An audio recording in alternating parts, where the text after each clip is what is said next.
পরের দিন সকালে আমরা হোটেলটি ছেড়ে দিই এবং আমরা আমাদের দার্জিলিং ছেড়ে কার্সিং উদ্দেশ্যে যাওয়ার আগে দার্জিলিংয়ের কিছু সাইট সিন ভিজিট করে নিই। যেমন তাদের মধ্যে অন্যতম হচ্ছে বাতাসিয়া লুপ। দেখুন, ভিডিওটি দেখুন।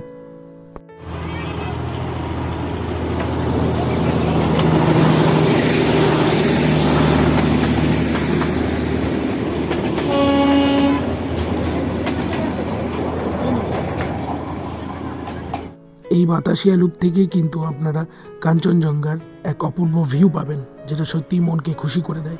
এবং এরপরে আমরা বেরিয়ে পড়ি নেক্সট গন্তব্যে। এরপর আমরা সরাসরি কার্সিয়াংয়ে পৌঁছে যাই এবং আই লাভ কার্সিয়াংয়ের পাশে দাঁড়িয়ে কিছুক্ষণ আমরা ছবি তুলি এবং ঠিক এর সামনেই আপনারা পেয়ে যাবেন হনুমান টক বা হনুমানের মন্দির।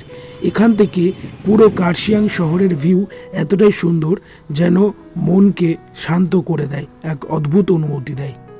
এবার আমরা সরাসরি চলে যাই ডাউহিল স্কুল, যেটা ভিক্টোরিয়া গার্লস স্কুল নামে পরিচিত।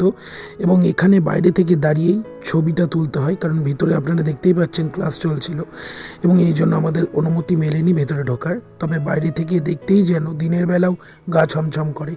এরপরেই সামনে পেয়ে যায় একটি মোমোর দোকান।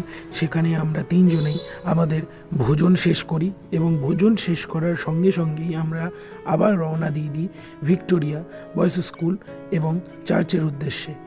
কিন্তু দুর্ভাগ্যবশত ভিক্টোরিয়া বয়েজ স্কুলে পরীক্ষা চলায় আমাদের ঢোকার অনুমতি মেলেনি।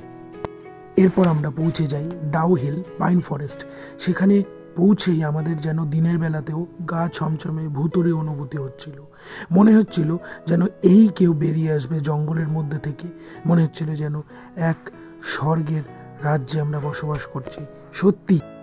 এবার আমরা পৌঁছে যাই নেতাজি মিউজিয়াম, যেখানে নেতাজি সুভাষচন্দ্র বসু এই ঘরটিতে, এই বাড়িটিতে একসময় থাকতেন। এই বিছানায় উনি শুতেন এবং এটি কিন্তু তারই ব্যবহারযোগ্য সেই আসবাবপত্র।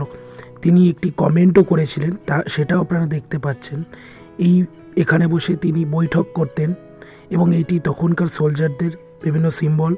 এবং এইটি হচ্ছে নেতাজি সুভাষচন্দ্র বসু যখন থাকতেন তখনকার সময়ের তিনি যা পরতেন সেই ড্রেসটি কিন্তু সেইভাবেই জুতো, জামা, প্যান্ট সহ সংরক্ষিত রাখা রয়েছে, আপনারা দেখতেই পাচ্ছেন। বাড়িটির ঠিক বাইরে এরকম সাইনবোর্ডে পুরো হিস্ট্রিটি কিন্তু দেওয়া রয়েছে।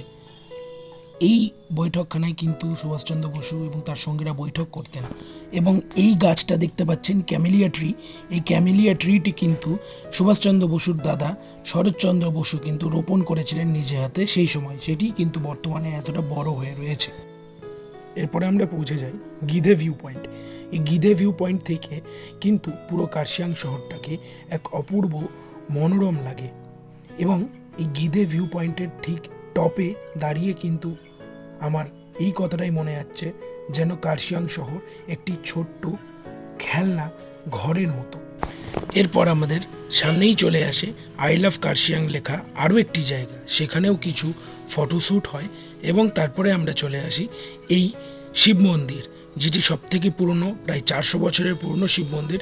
সেখানে কিছু ফটোশ্যুট। এখানেই আমাদের জার্নি কমপ্লিট হলো এবং আমরা যেমন থ্রিলিং এক্সপিরিয়েন্সের মুখোমুখি হয়েছিলাম, ঠিক তেমন বহু ইনফরমেশনও কিন্তু কালেক্ট করেছি। এবং যেমন একদিক দিয়ে প্যানোরামিক ভিউ আমরা অনুভব করেছি, ঠিক অপর দিক দিয়ে আপনাদেরও দেখানোর চেষ্টা করেছি। আশা করি সমগ্র ভিডিও ভালো লেগেছে এবং এই ভিডিও যদি আপনাদের ভালো লেগে থাকে তাহলে অবশ্যই কমেন্ট করবেন, লাইক করবেন, শেয়ার করবেন, সাবস্ক্রাইব করবেন। ধন্যবাদ।